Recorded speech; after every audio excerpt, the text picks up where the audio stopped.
एक कबाड़ी के दुकान से लेकर यहाँ तक का सफर। पहले कहाँ बेचारा धूल से लथपथ धक्के खाया करता था, कोई इसको पूछता तक नहीं था, और आज full of RGBs, air cooling, fish tank cabinet and boom RTX 3070। क्या मजे ले रहा है ये। पर आई थिंक इसमें एक चीज अभी भी मिसिंग है, इसका स्वाद इसने अभी तक चखा नहीं है। और क्या तुम गेस कर सकते हो वो क्या चीज है? नहीं, मदरबोर्ड नहीं। अगर मैंने मदरबोर्ड ही चेंज कर दिया तो ये दूसरा पीसी कहलाएगा ना। चलो एक हिंट देता हूँ, औकात नहीं है इनकी, पर इनका पारा हमेशा हाई रहता है और ऐसे लोगों को ठंडा करने के लिए हाइड्रेशन की जरूरत होती है, राइट। और हाइड्रेटेड रहने के लिए किस चीज की जरूरत होती है? लिक्विड की, क्योंकि हवा खा खा कर इनका दिमाग सटिया गया है। अब इनको थोड़ी ड्रिंक की जरूरत है और हमें भी फर्क पता चल जाएगा air cooling versus liquid cooling में। और ये है वो लिक्विड कूलर जिसे हम उस पीसी में लगाएंगे। भाई साहब, उसके हिसाब से कुछ ज्यादा ही औकात के बाहर हमने ले लिया। पर डीप कूल वालों ने बोला कि यार टेस्ट करो हमारा ये liquid cooler, let's do it. इसकी अनबॉक्सिंग कर ली जाए। बहुत टाइम के बाद मैंने कोई अनबॉक्सिंग करी है। और जैसे मैं गेम्स वगैरह खेलता हूँ ना, तो लाइक 50, 60, समटाइम्स इंटेंसिव में ना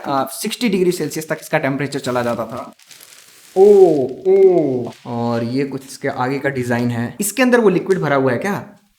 बच तो नहीं रहा यार, कौन सा लिक्विड होगा? थर्मल पेस्ट इन्होंने लगा के दिया है। वाह, दैट्स कूल। जैसे गाड़ियों की जो रेडिएटर होती है ना, वैसा फील हो रहा है। ये देखो, मेरे अपर बॉडी के बराबर का है ये पूरा। अरे यार डीप कूल, तुम्हें पता नहीं है, सब कोई आजकल पढ़े लिखे आते हैं।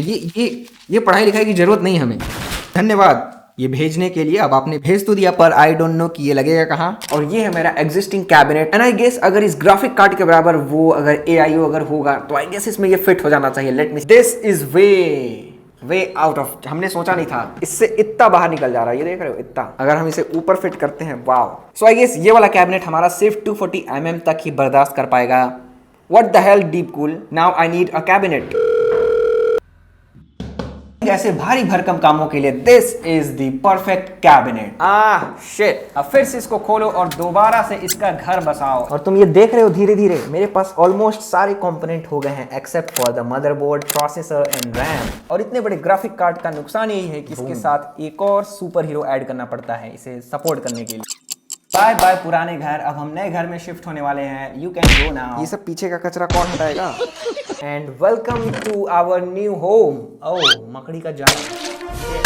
लेट्स सी कि ये बेचारा गरीब अब अपने नए घर में, नए महंगे घर में कैसा फील करेगा। जिंदगी में तुमको कभी ना कभी ये वाली लाइफ एडवाइस जरूर मिली होगी कि भाई सबसे मोस्ट डिफिकल्ट काम सबसे पहले करो। तो हम सबसे पहले आसान काम, मदरबोर्ड फिट करने वाला काम कर लेते हैं। केबल मैनेजमेंट सबसे डिफिकल्ट काम होता है, हम उसको सबसे लास्ट में करेंगे। कौन सी बैटरी? यार सीमोस बैटरी रहती है ना, ये वाली रिमूव कर दिया करो, वरना तुम अगर मान लो ये लोहे के स्क्रू ड्राइवर या फिर हाथ से भी टच कर दिया, भाई साहब बहुत ही नाजुक कंपोनेंट एक दूसरे से भिड़ जाते हैं सेफ्टी के लिए। अब इसके बाद क्या लगता है तुम्हें क्या फिट करना चाहिए हमें? AIO और ग्राफिक कार्ड। AIO लगाएंगे भाई, क्योंकि ग्राफिक कार्ड लगाने के बाद ना वो लचक, उसको नीचे सपोर्ट देना पड़ता है। This is our AIO। किसी ने सोचा तक नहीं था यार ऐसा कि भाई इतने बजट क्या, इतना गरीब पीसी को इतना महंगा पार्ट्स मिलेगा।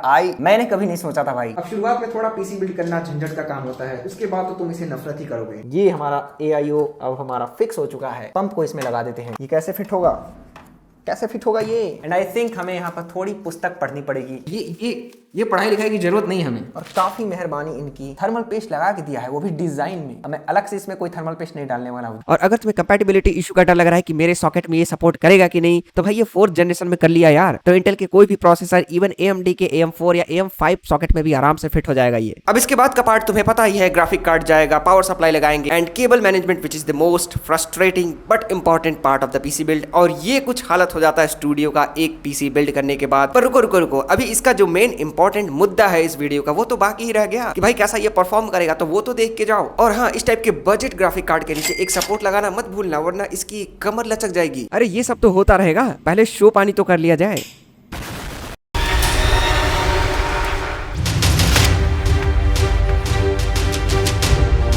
अरे वाह, इसमें तो LGBT लाइट्स भी लगे हुए हैं जो कि गिरगिट की तरह अपना रंग बदलते रहते हैं। इसका नसीब देख रहे हो, पहले इसमें i5 था, फिर मैंने इसको i7 किया, 4GB से 32GB किया एंड इसको RTX 3070 दे दिया, और इसके बाद ये केस एंड इसके बाद भाई सब कुछ इसको दे दिया यार। और रेडी है हमारा ये बजट बीस्ट। तो अब इस घोड़े पे थोड़ा हंटर चला के देखा जाए कि भाई इतना खर्च करने के बाद कैसा परफॉर्मेंस दे पा रहे हैं। और उसके लिए सबसे पहले तो मैं इसका CPU स्ट्रेस टेस्ट करूंगा भाई। तो मैक्सिमम टेम्परेचर जो हमें इसमें देखने को मिला वो है 60, विच इज ग्रेट यार। यार। और यही स्ट्रेस टेस्ट जब हमने एयर कूलर के साथ किया था तो हमें around 70, 75 and sometimes around 80 degree Celsius ये टेम्परेचर पहुंच जाता था। तो अब इसमें गेम्स में इसका टेम्परेचर देख लेते हैं, जिसमें हम खेलेंगे God of War Ragnarok. Odin को मैं मारने वाला हूं, तो let's see the performance of, and as you can see temperature is 50 under 50 touch किया इसने अभी, 59, 58 डिग्री सेल्सियस। तो मैक्सिमम टेम्परेचर अभी तक हमें इसमें 50 देखने को मिल रहा है। लेट्स सी कि अभी और ये कितना जाता है। सो ऑफ कोर्स ये AIO वर्क कर रहा है हमारा, एंड ऑफ कोर्स इतने बजट पीसी बिल्ड में तुम्हें AIO की आवश्यकता नहीं है, पर इससे तुम्हें पता चल जाता है कि अगर तुम्हारे पास बजट है तो, और अगर CPU इंटेंसिव गेम खेलते हो तो yes AIO is important. Even 240 mm वाला तुम ले सकते हो। इसके साथ साथ हमने और भी गेम्स में टेस्टिंग करी, जैसे Forza Horizon 5, Shadow of the Tomb Raider, Last of Us Part 2, और कुछ CPU इंटेंसिव गेम्स भी हमने खेले जैसे Cyberpunk और RDR2, और इन सब में हमें टेम्परेचर 50 ही देखने को मिल रहा था।